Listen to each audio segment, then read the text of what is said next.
পুত্র হলাম আমি রাম। মুনি গো, এই পৃথিবীতে অহংকারী করে যে কর্ম করে সকল কর্মই কিন্তু মাজায় ছাড়ে। কারণ অহংকার যে করবে পতন একদিন তার অবশ্যই হবে। তাই তো পদকর্তা বলেছেন, ফুলের সৌরভ রূপের গৌরব বেশি দিন থাকে না,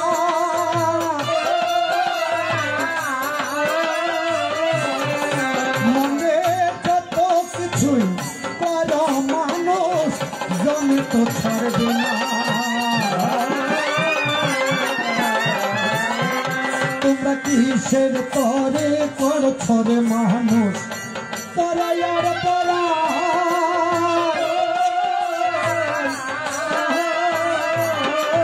সবাই পেছন পানে চেয়ে দেখো কারো বেলা বেশি না।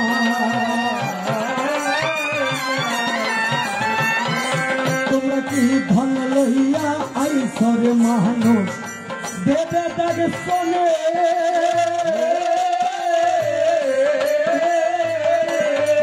বলি যাইবার বেলায় কি ধন নেবে সম্বল করছনে।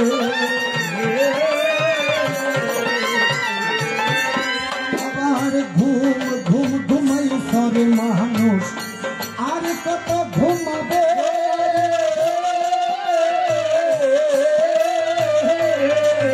তোমার মহা ঘুম ঘুমাই পারে একদিন ওই না শ্মশান ঘাটে।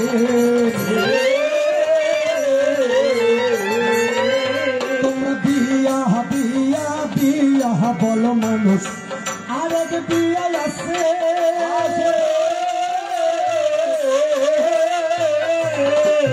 তোমার সেই বিয়ারি কতক সে জমরদ বসে আছে। তোমরা কি ধন লইয়া আইসরে মানুষ দেবে দেখ শোনে,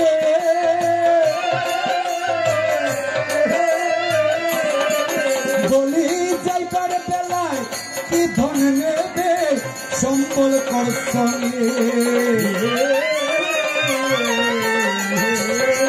তোমার স্ত্রী বল আর পুত্র বল সম্পত্তির ভাগে,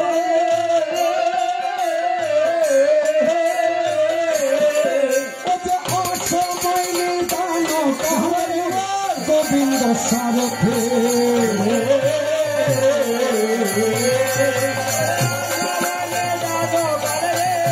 গোবিন্দ সারথে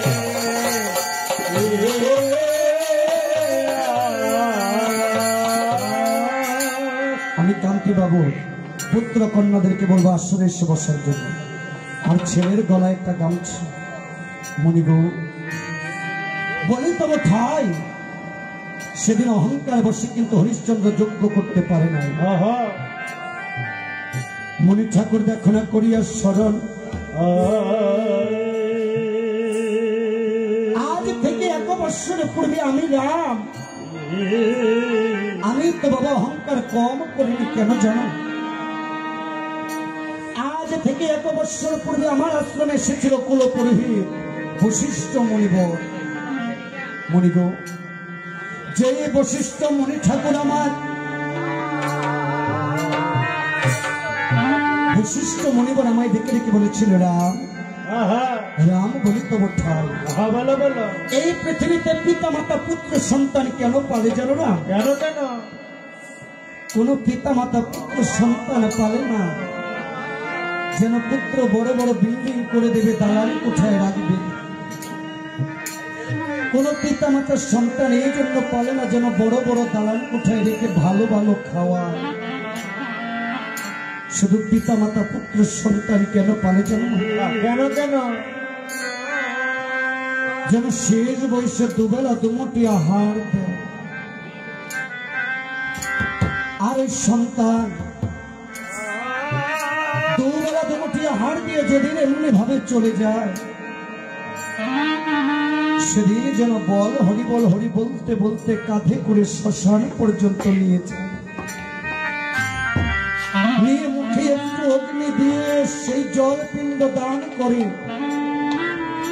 পিতা মাতা পুত্র সন্তান পালে সেই দিনের পরে মনে গো